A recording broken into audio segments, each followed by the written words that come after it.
With more COVID-19 vaccines becoming available, many people are itching to know, when will the pandemic end and how? Now, there's no predicting the future, but a review of past pandemics could offer vital clues.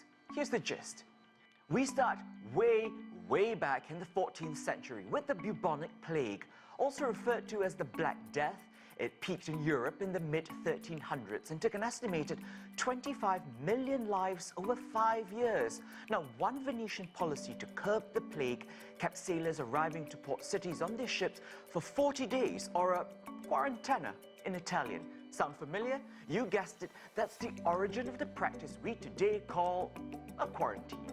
Let's speed things along to something more recent, the 1918 flu pandemic. Over 3 years, the virus infected some 500 million people. That was 1 of every 3 humans on Earth. Eventually, its spread slowed through a combination of developed immunity and mutations that became much less deadly over time.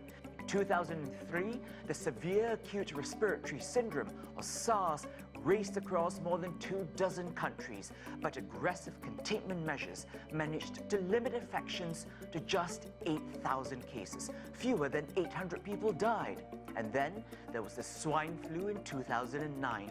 That pandemic officially lasted for 14 months and was estimated to have infected at least 20% of the global population. The development of a vaccine against the virus appeared to help vanquish it. Which brings us to the current coronavirus pandemic. To end outbreaks, officials are banking on all those methods: quarantine, containment, immunity, and vaccines. The arrival of vaccine is a moment of great hope, but it potentially also is a moment where we lose concentration. We need to adapt our behavior carefully, systematically, and we need to be very careful when exiting public health and social measures.